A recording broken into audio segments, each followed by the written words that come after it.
Hello everyone, my name is Brad McHargue with DreadCentral.com and I'm here with the cast and crew of Applecart. Say hello everyone. Hi! Hi guys! Hello! We have star Barbara Crampton, director Brad Baru. It's fine. Baru. I'll take it either way, whatever you like. Sophie Dalla and Brea Grant. So, to kind of kick things off, just kind of dive right into it, one of the things I was really intrigued about with the film was obviously the kind of intertwining storylines.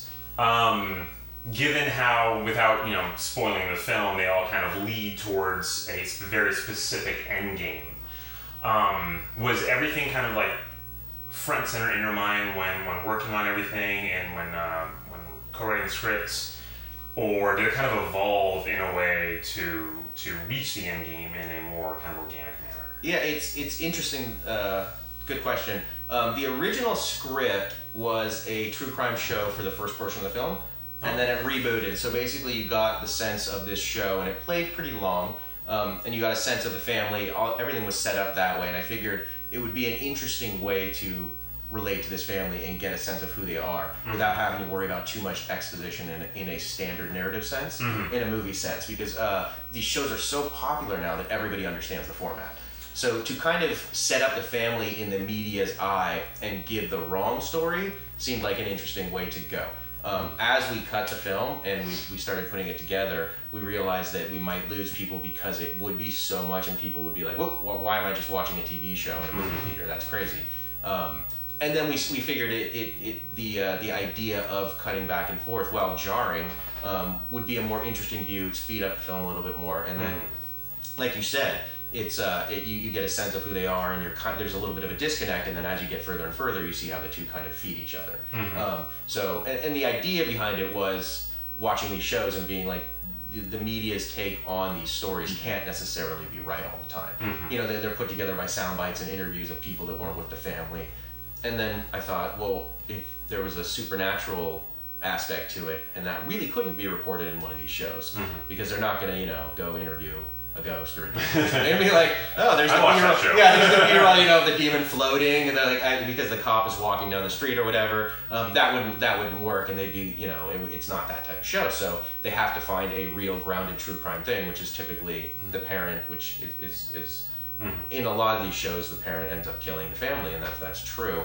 So they have to put a reality to it, which would be she's crazy.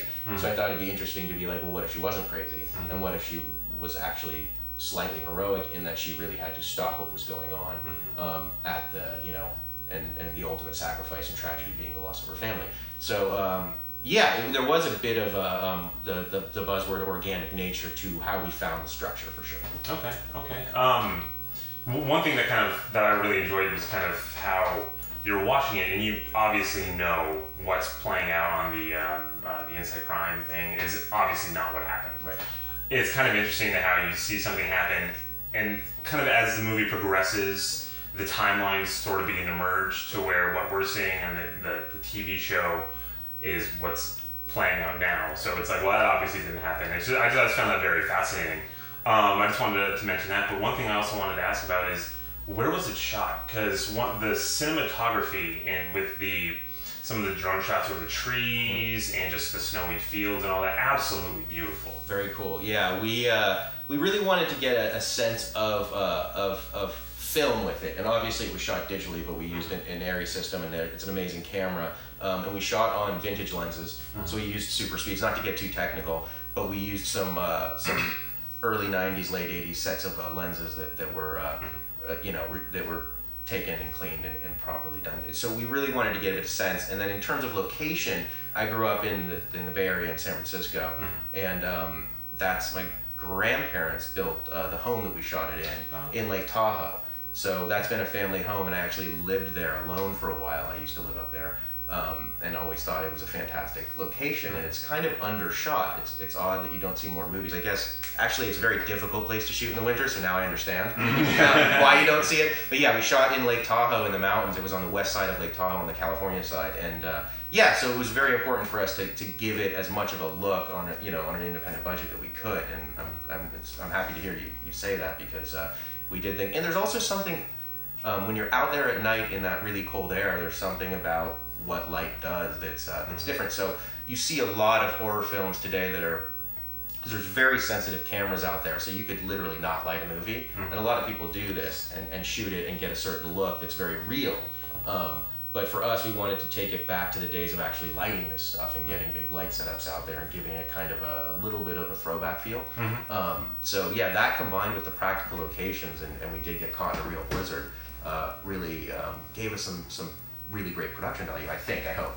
I don't need to sound boastful. Is that a word, boastful? That's good. Yeah, I don't want to sound boastful. Yeah, if it is a word, I don't want to sound boastful. But yeah, we were happy with the way the production value and the look of the film turned out, I think.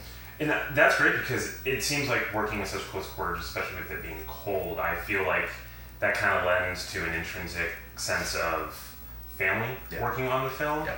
And it's a good segue into the next question. Is you guys all play great as a family together, and just kind of the dynamic between everything with you and AJ. And AJ, I thought, rocked out some amazing dad lines. I mean, definitely stood out. Can you speak a little bit to just kind of the family dynamic of the film? Yeah, I mean, it was nice because we actually all stayed in the same cabin. So when I say cabin, I mean like giant house. It's really nice. It is technically, I guess, a cabin because it lives in the woods. I don't know. But we all stayed together, AJ and the girls and I, and there really was a blizzard, and we really did get snowed in, and we had a lot of downtime between takes, as you do on a set, but instead of going back to a trailer or something like that and separating, we all hung out together, which really helped, I think, for us to all feel like bonded. We did puzzles. Barbara Crampton brought us puzzles.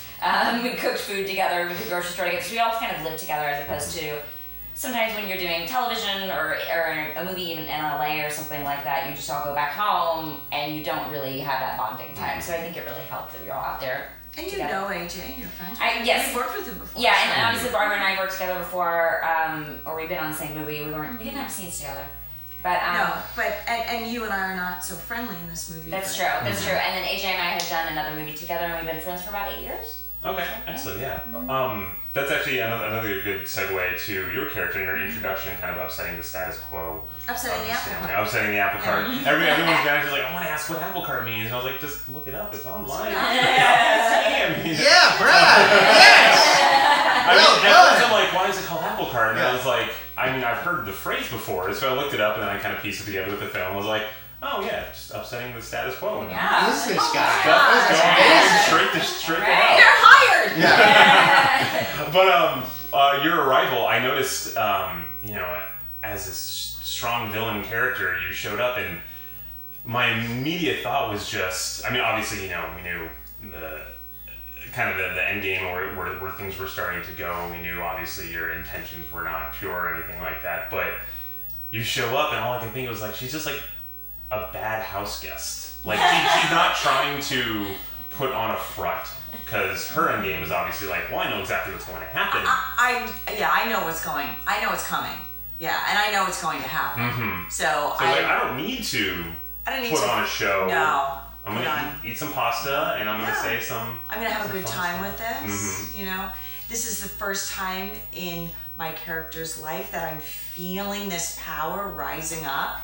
And so my motivation was like just to feel everything bubbling up and like hold on to it as long as I could before the end stuff happened. But I'm totally happy in this environment with everybody because, you're all here for me. And that's what my character's thinking. Yeah. Did you channel anyone specifically? To obviously, bring up what I heard from the Q&A, because I saw the early morning press screening. Right.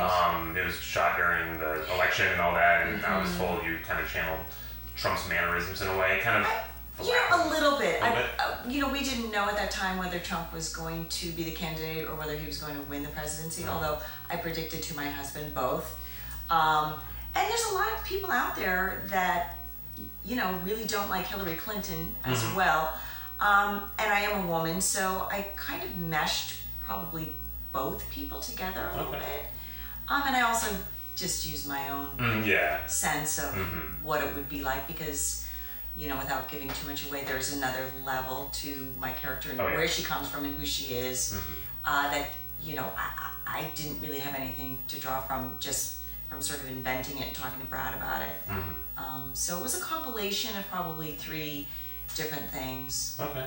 Okay. Yeah. I just noticed it seemed like a very specific type of character rather than just kind of, like I said, being just the general nice person who has a secret and everything's going to kind of bubble up to the top.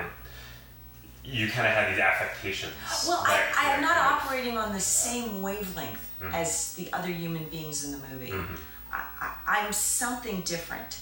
So how can I do that and also entertain you?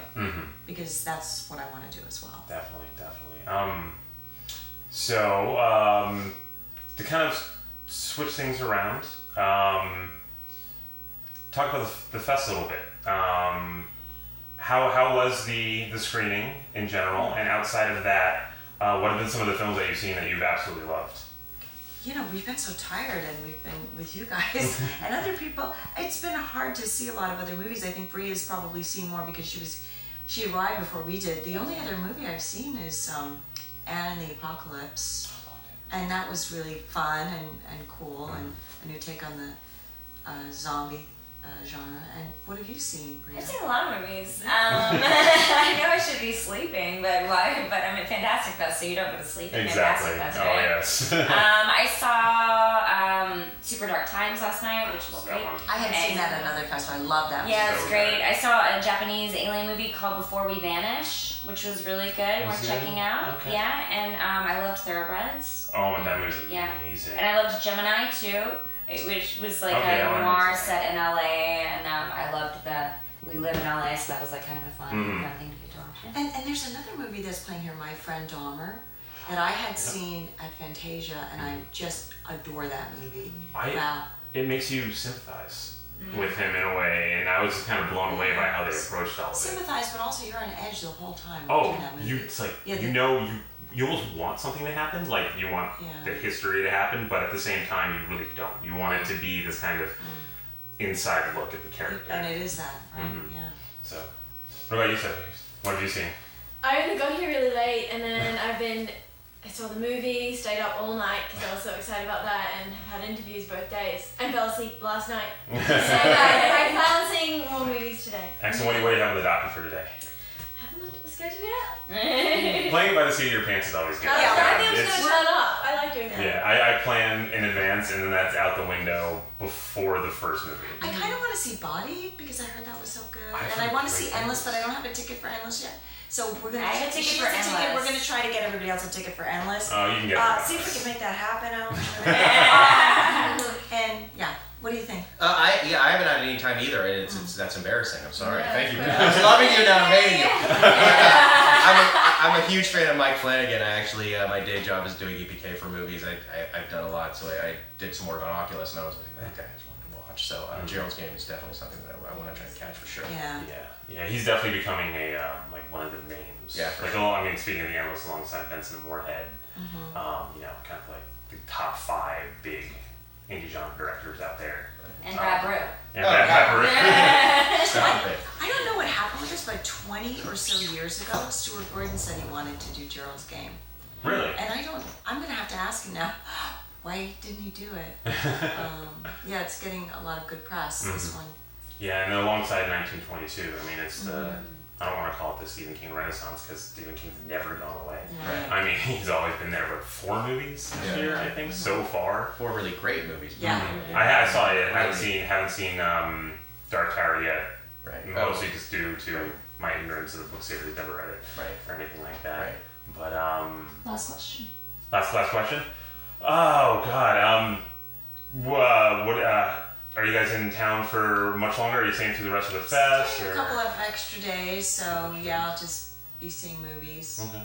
Yeah. Yeah, I'm Same across the board. try to stick around and get to see some of these movies. And it's so fun just going out into the lobby and seeing who's there and chatting with people. You meet a lot of wonderful filmmakers and other actors and fans, so that's part of the whole experience for me. Yeah, that's the best part. Just kind of going up to a random group of people and like, hey, what movie did you see? And then just, bullshitting about it for half an hour until you realize you have to go into another one. So. Yeah. Excellent. Great. Well, that was good. Thank you guys so much. Thank you, Brad. Appreciate it. For DreadCentral.com, Thank you, everyone, and we'll see you next time.